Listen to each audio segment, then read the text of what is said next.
daang bilyong piso ng halaga ng taxpayers money. Pera po nyo yun ha, daang bilyong piso, sorry, aking pagtatama, daang bilyong piso ng pera po ninyo ay sadyang iniwang blanco. Nagkakabuhol-buhol na po ang pagsisinungaling ng mga mambabatas. Tama. May mga ayaw magpa-interview, may mga ayaw magbigay ng kanilang Appropriations Committee. Yung dyan po, siya po ngayon ang kinatawan o chairperson ng Committee on Appropriation. Siya rin po ay nakapirma doon sa mga blankong dokumento ng Bicameral Conference Committee. Nagdiba na po ito, viral po ito sa social media, yung report din po muli ng UNTV na kung saan hinihingan siya ng pahayag at ayaw po niyang magbigay ng pahayag at dali-daling umalis, meron daw po siyang rush. Nasaan na ngayon ang angas nung chairman ng House Committee on Appropriation? Nasaan na ang angas ni Congresswoman Kimbo? Yung angas na ipinakita mo nung sinisira mo ang pagkatao ni Vice President Inday Sara Duterte. Correct. Nasaan na ang tapang mo? Nasaan na yung giliw mo, yung kisig mo? Pag nagfa-fashion show ka dyan sa Kongreso, tangan-tangan ang iyong milyong-milyong pisong halaga ng mga bag, ng mga relo. Nasaan ang tapang mo? Bakit hindi ka ngayon humarap at magpaliwanag sa sambayan ng Pilipino saan ninyo dinadala ang daan-daang bilyong pisong pera ng mamamayang Pilipino? Yan ang sagutin mo at wag mo kaming bigyan lamang ng salitang meron kang rush. Meron pa bang hindi rush dito sa ginawa ninyong pangbubudol sa mamamayang Pilipino? Atin po silang panagutin, atin silang singilin ng malinaw at katanggap-tanggap na paliwanag. Hanggang ngayon po, mag-iilang araw na mula nung expose ni Pangulong Duterte, wala pa rin po silang katanggap-tanggap at credible na paliwanag kung bakit may blanco yung Bicameral Conference Committee Final Ratified and Signed Report na siyang naging basihan, pundasyon at backbone ng General Appropriations Bill na siyang kanilang ibinigay sa Malacanang, sinumite at ipinapirma sa Pangulo ng Republika. Kaya ngayon ay tinatawag na natin itong General Appropriations Act o isa na siyang batas na unconstitutional. Bati po muna tayo kay Delia Arabit, Invalid Budget 2025, kay Dan J. Dero. Hugas kamay na sila, sir. Hugas kamay na po. Tama po yan. Kanya-kanya na silang laglagan. Inaabsuelto na nila dahan-dahan ang kanilang mga sarili. Kay Annalyn Basilio Abella, pwede ba yan sila makasuhan at makulong, attorney? Grabe ginawa nila, garapalan sa pera ng bayan. Maaari pong may managot dyan, maaari pong may makulong at meron talagang dapat makulong. Kinakailangan lang ho natin malaman, ma-establish, ma-imbestigahan. Sino ang nakialam? Sino? Walang sumagot niyan, Attorney Vic. Na nakialam at naglagay ng mga halaga diyan sa mga blankong patlang na nakapaloob sa Bicameral Conference Committee Final Report. Sino yung may makakating kamay na nakialam diyan sa Vice Cam Report? Bawal po iyan. Yan po'y paglabag sa ating Revised Penal Code. Ang tawag po diyan ay falsification of legislative document. It is a crime against public interest, and what they did is unconstitutional, illegal, immoral, unlawful. Ang ginawa po nila ay isang criminal act. Pag-usapan po natin, meron pong mga media outlets na nag-request kahapon pa sa Kongreso sa mababang kapulungan ng kopya ng tinatawag nating enrolled bill. Dapat po yan, kung walang anomalous dyan sa enrolled bill, walang problemang magbigay agad. Subalit wala pong nakakapagbigay mula diyan sa mababang kapulungan sa ating mga kapatid sa malayang pagpapahayag sa mga media ng kopya ng enrolled bill. Ayaw po nilang magbigay. Yung isa po diyan ay yung pahayagang saksi ngayon, yung tabloid na saksi ngayon. Sumulat daw po sila kahapon pa sa House of Representatives at pinareceive yan, official documented po yan. Ang sagot daw po sa kanila nung doon sa receiving section ng record section po ng House of Representatives, magpapaalam muna sa tanggapan ng speaker. Sino po ba yung speaker? Di si Martin Romualdez. Si Buaya. Magpapaalam daw po muna kung pwedeng magbigay ng kopya. Wow. Yan po ay isang anomalous process din. Public document yan eh. Bakit kinakailangan magpaalam at humingi ng clearance? Correct. Kay Martin Romualdez.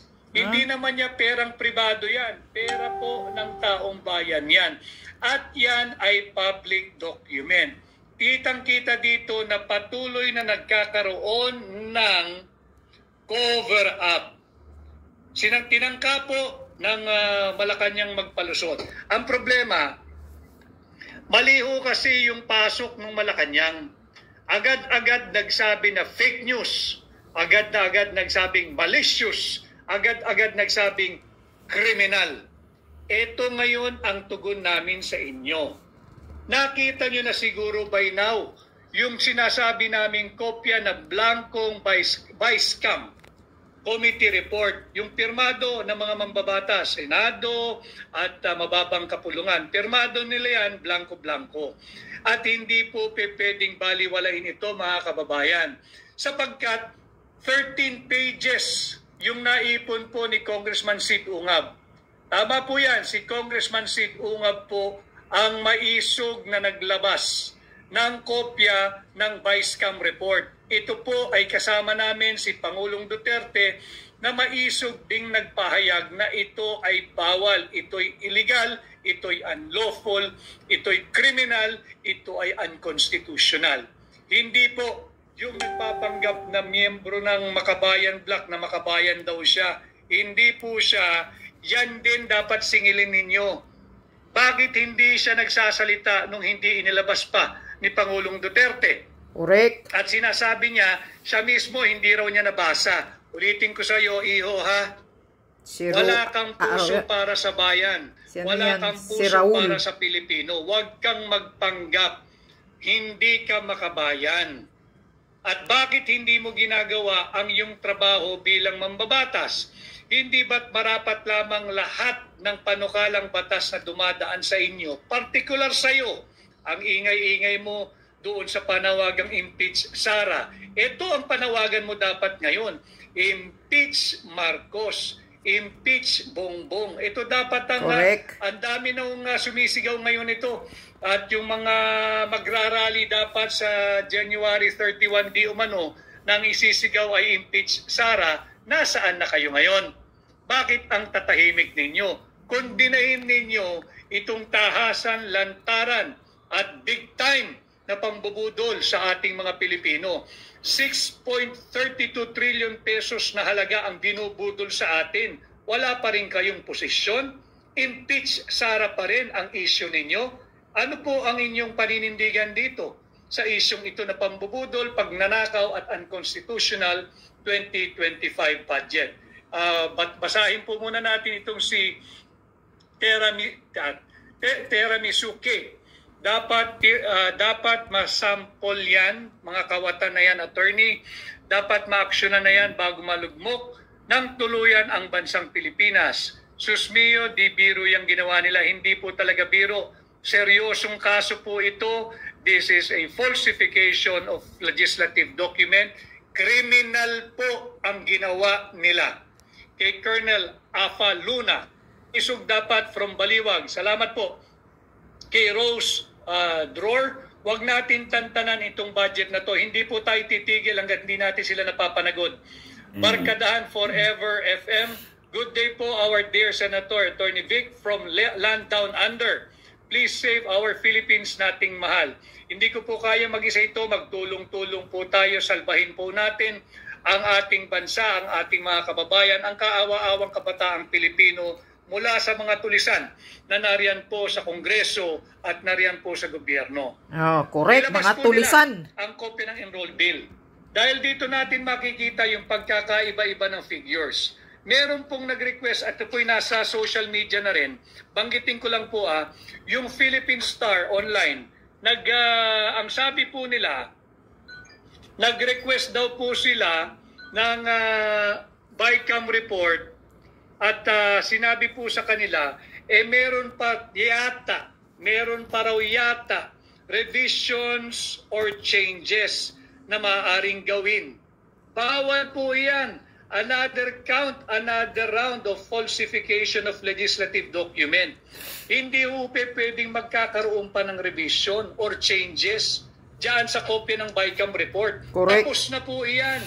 Pirmado na po iyan. Bugok talaga yung ibang congressman dyan. Ito na yung inilalaban ng Malacanang na wala raw blanco sa GAA. Wala naman talaga nagsabing may blanco sa GAA. Ang ating hinahanap at pinapanagot, sino nagpuno ng mga blanco doon sa Bicameral Conference Committee report na aprobado, ratipikado at pirmado ng mga senador at ng mga mambabatas na bahagi ng Vice-Cam Conference Committee. Kay Jeng Labado, God's will, manalo ka, attorney. Maraming salamat po. Bizong, hudas kamay sila. Tama po yun, naghuhudas kamay. Hudas kamay.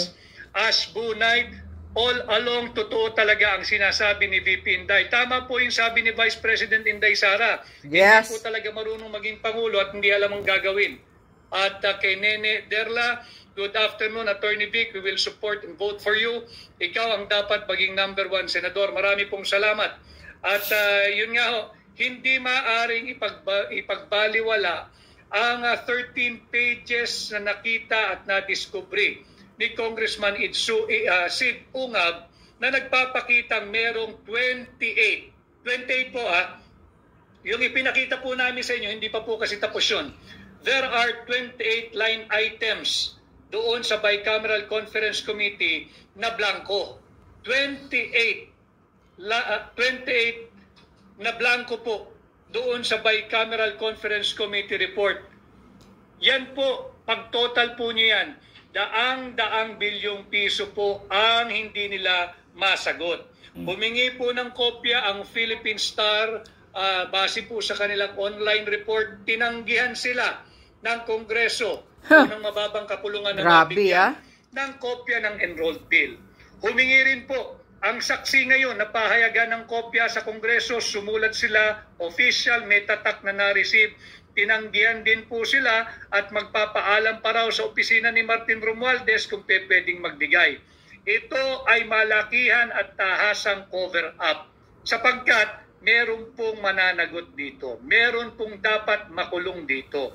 Yung mga makakati ang kamay na pinakialaman ang pera ng taong bayan. Alam ho ninyo, pag natapos na po, napirmahan, naaprubahan, ratified and signed, yung Bicameral Conference Committee report, there is nothing else to be done except itatransmit na yan para maging enrolled bill. At pag enrolled bill, yan na po yung tinatawag na General Appropriations Bill. Ang tanging natitirang activity o gagawin na lamang po ay ang pag-iimprenta nito. Bawal nang galawin kahit anong line item, bawal lang galawin kahit anong halaga ng kahit na sino man dahil tapos na po yung budget process. At kung sino man yung may makating kamay na nakialam dyan, guilty po iyon, mananagot sa kasong crime against public interest, specifically Article 170 of the Revised Penal Code, yung tinatawag po nating falsification of legislative document. Paano po nagkakaroon ng falsification of legislative document? Unang-una ho, dapat merong bill. Meron po itong tinatawag nating General Appropriations Bill. Pangalawa, merong nag-alter o nakialam. Merong nagbago ng mga line items o mga item for appropriation, pati yung halaga ng allocated budget o ng appropriated budget. Pangatlo, yung gumalaw, yung makakating kamay, pwede po siyang babae, pwede siyang lalaki, pwede po silang grupo, kaya po natin inaalam, ay mga walang authority na galawin yung halagang yan. Wala na po, kahit kongresista ka pa, kahit senador ka pa, wala ka ng authority kasi tapos na ho. Pirmado na eh.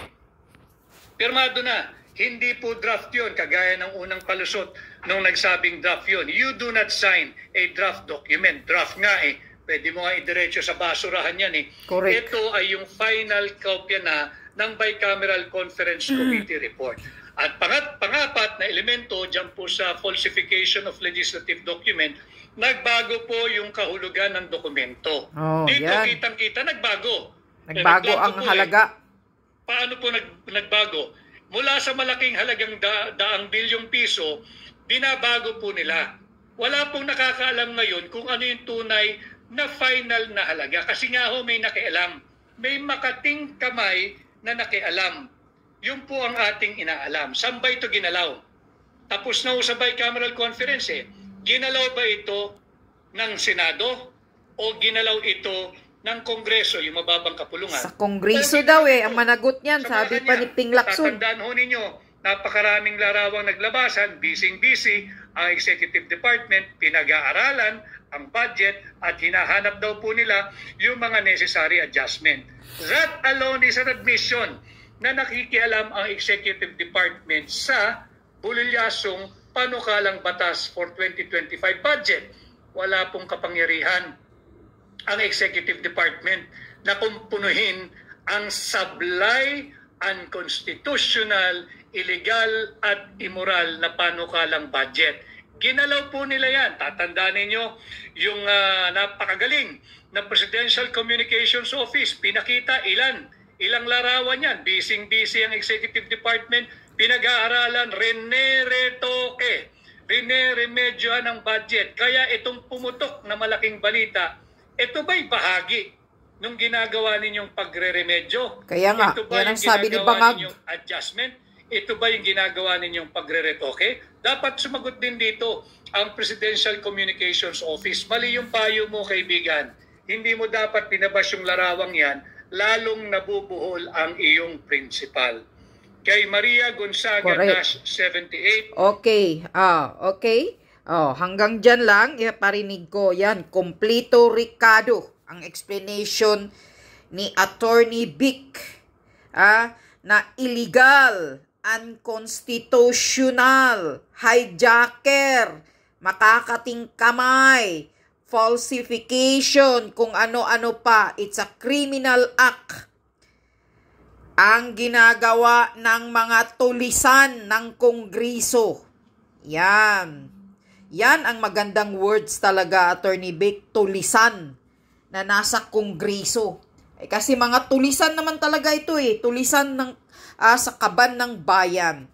Kahapon, napanood ko din yon sa media. Itong si Teacher Kimbo, itong hinayupak na babae ito, na mukha namang butike. Ikaw, Kimbo Butike, kahapon, tinatanong ka ng media, kung anong masasabi mo dahil ikaw ang chairman. Yan.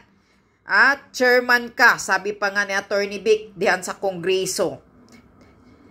Tapos, umiiwas ka. Nakikita ko yun.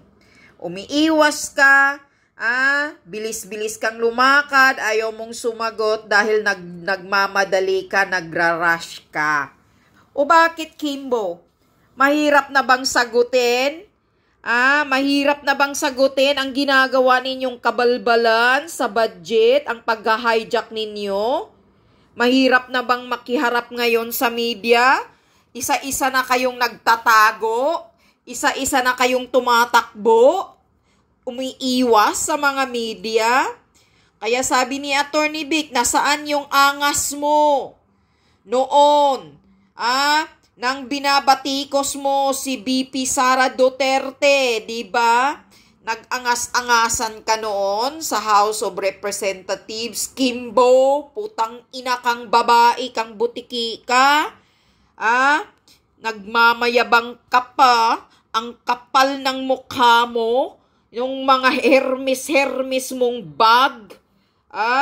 yung mga Rolex ninyong sinusuot, wala kayong kabusugan, sabi pa nga ni Ted Filon, mga wala kayong kabusugang mga swapang sa pira, nayupa ka, saan galing ang pirang pinagbibili mo ng mga Hermes mo? Sa isang bag, ilang milyones yan. Putang ina ka. Tulisan ka rin sa kaban ng bayan. Pira ng taong bayan yan. Pira ng mga taxpayer yan. Kahit kalkulasyonin mo pa, Kimbo, ipakita mo yung mga Hermes mo, yung mga Rolex mo. Isa ka lang representatives sa Kongreso, makabili ka na ng mga ganyan, kundi galing sa pag-hijack ninyo sa kaban ng bayan. Kapal ng mukha mo, mayahiya ka naman. Noon, isa ka palang teacher, Kimbo, isa ka palang guro noon, sumasakay ka lang ng tricycle, nayupa ka. Umuwi ka, galing sa eskwelahan, sumasakay ka lang ng tricycle. Yung mga binti mo, para pang mga, mga luya, na nagkalat-kalat yung mga toes mo sa sinilas mo. Tapos ngayon, para ka ng sinong fashionista, nakasakay ka na sa magarang sasakyan mo? Tangina ka?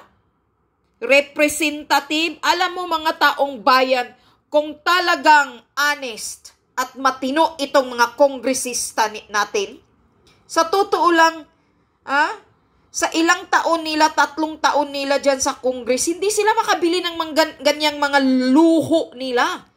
Kung talagang sahod lang nila ang pinagbibili nila, hindi sila makabili ng mga luho nila. Bakit? Paano makabili? Halimbawa, yung sahod nila, ilagay lang natin, isang buwan. Mayroon silang sahod na 300,000 ang buwan. Paano sila makabili ng mga luho, ng mga Hermes, ng mga Rolex? Kung may pamilya ka, may mga anak ka, palalamunin mo, may mga anak kang nag-aaral, may mga bayarin ka. Kung talagang sahod mo lang ang inaasahan mo, paano ka makabili ng mga ganyang klaseng luho? Yan ang katotohanan. Makabili ka ng mga luho kung sahod lang? Sasabihin nyo ang katotohanan, Kimbo, na dahil sa nakaw sa bayan. Kaya nakabili kayo ng mga Hermes. Yan na, pinasabog na ni Atty. Vic. Isang Hermes, ilang milyon yan. Ay putang ina. Bakit? Kahit ilang milyon yan, masisira din yan. So, ang pagwawaldas ninyo, dahil madali nyo lang hijackin ang pira ng Pilipinas, kaya bumibili kayo ng mga ganyang kamahal na mga bags, Rolex, sa katagalan din, masisira din yan. So, ganyan kayo magwaldas ng pira ng bayan. Basta mayroon lang kayong ipinagmamayabang sa sarili ninyo. Kayong mga taong bayan dyan sa Marikina, magising-gising naman kayo. Wag na wag ninyong ibubuto na itong hinayupak na mukhang butiking Kimbo. Isang tulisan din. Ngayon umiiwas ka na? Ayaw mo nang sagutin ang pinaka-importanting tanong ng mga taong bayan kung sino ang nag-filled up. Kimbo, sino? Kimbo, di ba magaling ka? Magaling kang kupal ka? Noon nang parang sinisiraan mo si BP Sara sa Kongreso, ang galing-galing mo, ang tapang mo. Ngayon, nagtatakbo ka na, nagtatago ka na sa mga mainstream media, umiiwas ka ng hinayupa ka. Ayaw mo nang sagutin ang sigaw ng taong bayan kung saan ninyo o sino ang nag-filled up sa mga blanco. Imagine, Kimbo, Ito na budget ang dapat pag-usapan. Dapat makulong kayong mga tulisan dyan sa Kongreso. At ikaw buayang tambaluslos ka. Martin Romualdez, sinayupak ka. Sana hindi ka na mananalo ngayong eleksyong 2025 na ito. Lahat ng mga kilos diyan sa Congress. Imagine, sabi ni Attorney Vic, yung Philstar Media humihingi ng report, hindi binibigyan ng Kongreso pag walang walang abiso. Magpapaalam pa daw sa isang demonyong hari na itong si Tambaloslos Romualdez. Ano, Romualdez? Pag-aari mo ba ang Kongreso? Pati mga public document na kailangan malaman ng taong bayan, pag-aari mo na ba? Kailangan pang magpapaalam sa'yo? Putang ina ka? Dapat sa inyo makulong kayong lahat. Sana makulong. Attorney Vic, ipagpatuloy nyo talaga na mayroon talagang masampulang makulong. At dapat, Attorney Vic, kung mananalo ka talagang iporsigi mo ang death penalty sa mga kawatan sa kaban ng bayan. Mga kawatang politiko, mga tulisan ang kakapal ng mukha ninyo. Ikaw, Martin Romualdez, hindi ka na nahiya sa pamilya mo. Hindi, sa bagay, wala ka nang hiya Kapal na nga ng mukha mo Dahil sanay ka na sa pagnanakaw. Track record ng mga Romualdez, mga kawatan, di ba? Tingnan mo si Imelda Marcos, yung auntie mo, ina ng pinsan mong si Bangag Marcos Adictos Adik. Di ba? Convicted din sa graft and corruption. Mga kawatan ang Romualdez. Marcos kawatan, Romualdez kawatan. Pinapatunayan nyo lang na talagang mga kawatan kayo, na mga pamilya moong mga angkan ninyo. Yan yun. Kaya sobrang kapal ng mukha mo, Romualdez. Hindi ka na nahihiya. Pinapalamon mo sa pamilya mo ang mga nakaw na ginagawa mo na galing sa kaban ng bayan. Ikaw, Bangag Marcos Jr., pipi, bulag at gago at bubo kang animal ka. Hindi mo matanggal-tanggal. Hindi mo masipa-sipa yung pinsan mong Romualdez. Kapal ng mukha mo. Ano bang pinaghahawakan ni Romualdez sa iyo? Hawak ka ba ni Romualdez sa liig? Bangag?